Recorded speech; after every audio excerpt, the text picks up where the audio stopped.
गुरुजी, पहला तो मेरा ये प्रश्न है कि मैं एक लड़की से बहुत परेशान हूँ। उसने मुझे बहुत परेशान कर रखा है। आइए देखते हैं, बैठ मजा आएगा। ये लड़के से? लड़की ने। लड़की से, अच्छा। क्यों परेशान है? क्या परेशान किया उसने? गुरुजी, वो मतलब मुझे बहुत परेशान करती है। कौन है वो लड़की आपकी? मेरी बात फेसबुक में हुई थी उसके साथ। समझ रहे हो? समझ रहे हो आप? समझ रहे हो ना? और अब वो मुझे धमकियां भी देती है। क्यों? कैसे कैसे लोग रहते हैं यार यहाँ पर। साला तुमको पागल कुत्ते का गाड़ी उठा के ले जाएगा, बता रहे हैं हम। पता नहीं। तो आपने फेसबुक में कोई ऐसी बात की होगी जिसका वो लाभ उठा रही है? नहीं करी गुरुजी, पर 2 साल से वो मेरे साथ बात कर रही थी और कोई मेरी शादी तक की बात नहीं होती। अब उसने मुझे परेशान कर रखा है और वो मैरिड भी है पहली बार। समझ रहे हो? समझ रहे हो आप? समझ रहे हो ना? तो वो क्या चाहती है आपसे? मैं ये चाहता हूँ नहीं, कि आप नहीं, वो क्या चाहती है आपसे? शादी करना। तो उसकी तो शादी हो चुकी है। उसकी शादी हो चुकी है, वो उसके साथ नहीं रहना चाहती। फैमिली देखती है, वरना मैं ऐसे गाली दूं, ऐसे गाली दूं ना, जिंदगी भर याद रखें ये बड़े हुए। तो फिर आपको फंसाया उसने? जी। तो आप फंस भी गए? जी। फिर तो अब एक आध और फंसावा सही। क्या सोच है रे तेरी, मानना पड़ेगा। गुरुजी, मैं तो शरण लेना चाहता हूँ आपकी। जब आदमी ऐसी ठोकर खाता तभी भगवान याद आते हैं। बेटा, शास्त्रों को समझो, सुना करो सत्संग, केवल सुनने का नहीं, जीवन में धारण करने का, वरना ऐसे ही जिंदगी तबाह हो जाती है। आप जैसे कितने लड़कों की जिंदगी बर्बाद हो चुकी है। ये बड़ी अच्छी बात कही आप। शादी, इसलिए हम बोलते हैं कथा में बार बार, प्यार व्यार का फोल्डर शादी के बाद ही खोलिए। शादी के पहले किसी के चक्कर में ना पड़िए, ना घर के रह जाओगे ना। कौन है ये लोग? कहां से आते हैं ये? तो आपकी उससे आप मिलते जुलते भी थे उससे? नहीं। कभी मिले नहीं? नहीं। तो 2 साल तक केवल फेसबुक पर बात ही करते रहे? जी। समझ रहे हो? समझ रहे हो आप? समझ रहे हो ना? ठीक है, तो फिर अब क्या दिक्कत है? जब आप मिले नहीं, जब आपने कोई बात गलत बात की नहीं, तो फिर क्या वो दबाव किस बात का बना रही है? वो मुझे ये बोलती है, जहां तेरी होगी भी मैं तुझे बर्बाद कर दूंगी। अरे बड़े खतरनाक लोग हैं। देखो, औरत जहां आपकी शादी होगी वो जाके बता सकती है ना कि देखो ये आदमी हमसे बात करता है। बात तो सही है। दौड़ना तो पड़ता है उसके धंधे के बारे में। इसलिए जहां आपकी शादी हो उससे पहले ये पूरा मैटर समझा दीजिएगा। यदि वो कहती है कि मैं तबाह कर दूंगी, तो पहले जहां आपकी शादी हो उसको पूरा ये मैटर समझा दीजिएगा कि मैं गलत हूं या नहीं हूं। वो आप बात करिएगा, आप गलत हैं या सही है। जी। सही हो आपकी गलत हो? सर मैं तो सही हो? गुरुजी, मैं सही हूँ। हाँ। क्या कोई क्षत्रिय का लड़का ब्राह्मण की लड़की से शादी कर सकता है? अभी मजा आएगा ना भिड़ो। करने को तो आजकल कोई भी किसी से कर रहा है।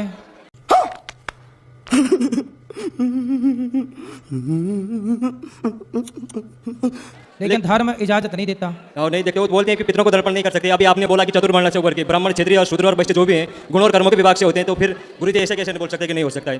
कैसे कैसे लोग रहते हैं यार यहाँ पर। साला तुमको पागल कुत्ते का गाड़ी उठा के ले जाएगा, बता रहे हैं हम। तो गुण कर्म इस श्लोक को पढ़ा है आपने? हाँ पढ़ा है गुरुजी, इसकी मैंने। व्याख्या पढ़ी है? हाँ पढ़ी है। क्या लिखा है? अभी बता दे भाई, अभी बता दे। ब्राह्मण का चरित्र है ज्ञान फैलाना, और वो उसका चरित्र है और ज्ञान है। क्षत्रिय का कर्म है कि वो सबकी रक्षा करे, शूद्र का कर्म है कि व्यापार करना, और वैश्य का कर्म है कि सबकी सेवा करना, उन तीनों की। ठीक है। समझ रहे हो? समझ रहे हो आप? समझ रहे हो ना? तो क्या क्षत्रिय का लड़का, मतलब जो इधर भी रहते हैं हमारे उधर ब्राह्मण, वो तो कुछ भी करते हैं, हमारे उधर को ब्राह्मण तो मांस भी खाते हैं। फिर तो रावण सीता को भी चुराता था। ये बड़ी अच्छी बात कही आप। वही गुरुजी, फिर आप तुम भी चुराओ किसी को। फिर हम चुराने की बात नहीं कर रहे। वही तो हम कह रहे हैं कि लोग क्या करते हैं ये मत कहा करो। क्या सोच है रे तेरी, मानना पड़ेगा। लोग तो गलत कर रहे हैं, लोग तो गलत कर ही रहे हैं ना बेटा। हाँ गुरुजी। तो हम भी गलत करें क्या कि वो कर रहे हैं तो हम भी करें? तेजस्वी लोग हैं हमारे पास, कितने शानदार विचार रखते हैं। नहीं, वो नहीं था गुरुजी। इसलिए हमारी जो परंपराएं हैं, ब्राह्मण का विवाह ब्राह्मण में हो, क्षत्रिय का क्षत्रिय में, वैश्य का वैश्य में, शूद्र का शूद्र में। ये बड़ी अच्छी बात कही आप। तब जाके व्यवस्था बनेगी। यदि मनमाना किसी का किसी से कर दोगे तो वर्ण संकरता फैलेगी, और वही वर्ण संकरता समाज को हानि पहुंचाएगी। शाबाश बेटा, बहुत बढ़िया। और दूसरा प्रश्न मेरा ये था गुरुजी। पितर कहते हैं पितृलोक भी पानी नहीं लेते वर्ण शंकरी समाज से। नहीं दे सकते पितरों को, फिर पिंड भी नहीं दे सकते। हाँ। गुरुदेव, मैं ये जानना चाहता हूँ कि हम अपने ऊपर संयम कैसे रख सकते हैं? आइए देखते हैं, बैठ मजा आएगा। ये देखना इंद्रियों के ना घोड़े बढ़े, इनमें संयम के हरदम ये कोड़े पड़े। अपने रथ को सुमार्ग लगाते चलो, मन से गोविंद गोपाल गाते चलो। समझ रहे हो? समझ रहे हो आप? समझ रहे हो ना? देखो, कुत्ते के अंदर कोई संयम होता है? नहीं। बोलो। नहीं होता। बिल्ली के अंदर? नहीं। शेर के अंदर? नहीं। किसी भी जानवर के अंदर कोई विशेष संयम नहीं है। तू समझा? हाँ। नहीं, तू समझा नहीं। इसलिए भगवान ने हमें जानवर नहीं बनाया, हमें मनुष्य बनाया है। अरे मनुष्य का मतलब ही संयमी है। कितने तेजस्वी लोग हैं हमारे पास, कितने शानदार विचार रखते हैं। हम मनुष्य होके भी यदि संयमी नहीं हैं तो हम जानवरों की तरह है। फिर ये बड़ी अच्छी बात कही आप। फिर जानवर में और हमें अंतर क्या रहा? इसलिए संयमी होने के लिए क्या करना पड़ेगा? हमें सत्संग करना पड़ेगा। खूब सत्संग करो। क्या सोच है रे तेरी, मानना पड़ेगा। समाज में दो चीजें हैं, एक भला एक बुरा। ये तीसरा क्या है? कुछ भी नहीं। हमें अच्छाई की राह पर चलना चाहिए। ये बड़ी अच्छी बात कही आप। और हर बुराई को छोड़ना चाहिए। कुत्ता बुराई नहीं छोड़ सकता, बिल्ली बुराई नहीं छोड़ सकती। ये बड़ी अच्छी बात कही आप। कोई भी जीव जंतु बुराइयां नहीं छोड़ सकता। वो लड़ना झगड़ना, कुत्ते सवेरे से झगड़ते हैं, शेर बिल्ली कैसे लड़ते हैं। बात तो सही है। दौड़ना तो पड़ता है।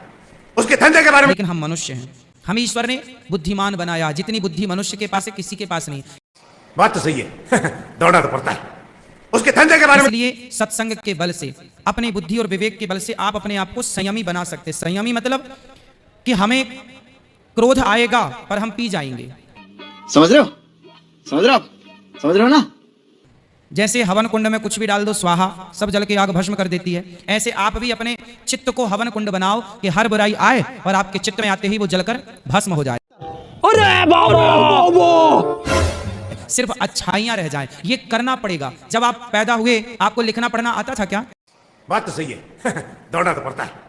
उसके धंधे के बारे में। नहीं आता था। फिर कैसे सीखा आपने? नहीं, माँ बाप ने सिखाया। हाँ। स्कूल में सीखे, गुरुजी ने सिखाया। प्रैक्टिस।